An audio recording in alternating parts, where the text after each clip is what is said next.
I have some new information today for you guys regarding Antarctica that is going to put everything they've told us in a whole new light. Some months ago, we found, setting in a very obscure area of Antarctica, this jet. Now, we measured the wingspan on this, we measured it nose to tail, and it is within just a matter of a couple of feet the same size as an SR-71 Blackbird. Now, the image here doesn't exactly jive up with an SR-71, but you have to ask yourself a question. Why would there be a jet like this down here to begin with? It's very clearly not some civilian airliner, what we're looking at.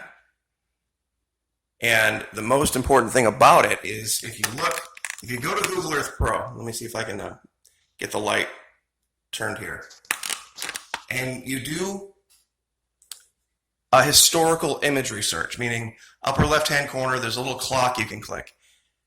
You go back, this image is from 11/26/2011. If you go back just one click, this is that same image from 11/24/2011. So they high-res imaged this region twice, 2 times, in 48 hours. That's just unheard of, and I apologize for the blur.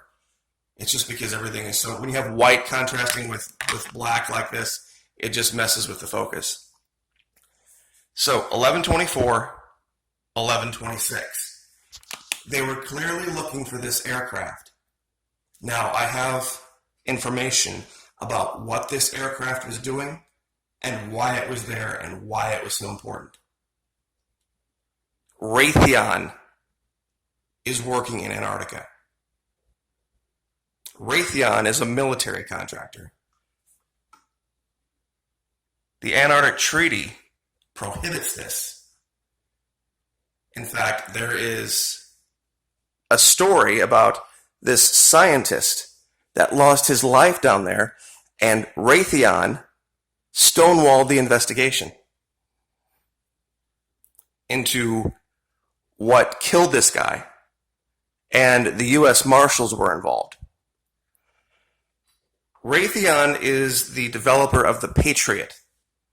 That's the, of course, anti-aircraft missile system that the U.S. uses.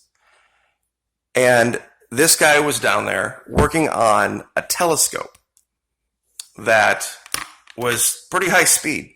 It was a very advanced piece of technology for the time. And he died, and it was very suspicious. His body had to stay down there for 6 months before they could bring it back for autopsy, where it was revealed that he died of methanol poisoning. And they even said in the investigation that the least likely cause of death was suicide. But that's what it was ruled as, a suicide. Now, this is the thing he was working on. But I just wanted to show you something right from the wiki of the Antarctic Treaty.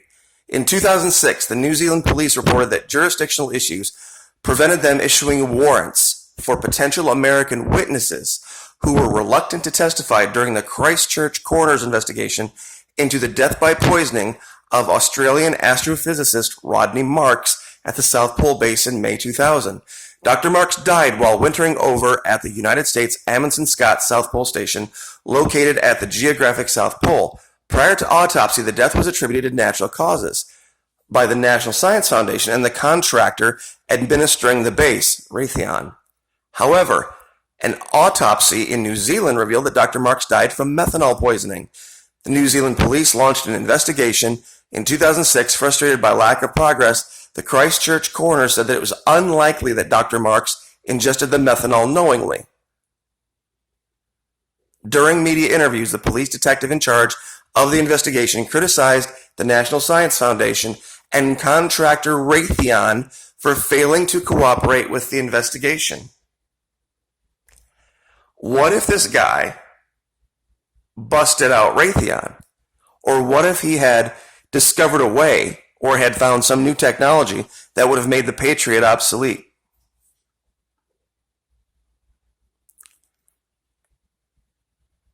I think this proves beyond the shadow of any reasonable doubt that that jet down there was tied to Raytheon testing anti-aircraft or other types of devices, military devices, because that's what you would need. How are you going to test anti-aircraft missiles without aircraft? And you couldn't just let it fall into anyone's hands if you did shoot one down, right? So here's this thing. Could have possibly been a drone. Could have been some type of an analog for an SR-71. It wouldn't have necessarily needed the speed. It would just needed to have approximated the size and the type of anti-radar technology that it was using. This could be, this thing looks pretty much intact, other than if you look off to the right here, it does look like this far wing might have sustained some damage. I personally believe this is a shoot down right here. This is either a drone or some type of aircraft that was used in Raytheon's testing. And this guy might have known. This guy might have had too much information about this. And that's why he was killed. And that's why they stonewalled the investigation. This all happened around 2000. So the Patriot was already fairly well established by then. Sorry, still on the very edge of this cold. But this could explain a lot. This could really explain a lot of the military style stuff that we're seeing down there. We had shown the evidence of the laser testing. And this isn't the only aircraft. We'd shown 2 or 3 others down there. And let's see if we can go find one of them. There was a blue aircraft. Hold on a second. Let me get the search on this right.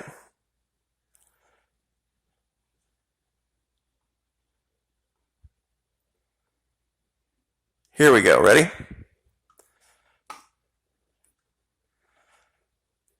Now, this was another one that they've tried to cover up with the layers of imagery. You've got to go to February 14th, 2010. And coming out of this glacier, out from under the ice, we see what looks very much like some type of dark royal blue aircraft. This would be the perfect place to do this kind of testing, and it would be a huge reason to cover this up. There could be all sorts of different things happening in Antarctica simultaneously that aren't necessarily tied together, but all put together make up one giant reason for keeping people from going down there. The Chinese could have illegal whaling going on. There could be illegal oil drilling, weapons testing, who knows what else. And maybe that's why they have buried this satellite imagery for so long. You have to remember something. I know my viewers are kind of accustomed to seeing these images, but prior to 2018, I would like someone to show me any channel that had done any detail work like this. I mean, right down here at like the 2,000 foot level, 1,000 foot level. I still would like to know what this is. And to be very fair, this discovery here, this blue jet, wasn't mine. This was brought to me by a viewer that had been inspired by our looking into the continent and seeing things that just didn't make sense. There was something else over here too that just was beyond belief. And in the sense of the color. this royal blue that we've seen over and over and over again. I've made the allegation that these craft that our Navy sees all over the place, that they can't intercept, they can't really even track. I don't think they're coming from outer space, guys. I think they're coming from our deep oceans and from Antarctica. And this is what they're trying to hide. So when you go question the government, or people go and question the government and say, do you have any information about life in outer space or UFOs, they can honestly say no and not be lying. Because UFO would mean unidentified flying object, and they've identified them, so it's not a UFO, therefore they can say no, we don't know, and it's not from outer space. So anyway, I think this explains a lot about at least why that jet is there, what it was doing, what its mission was, and who's responsible. Raytheon. Like, share, subscribe.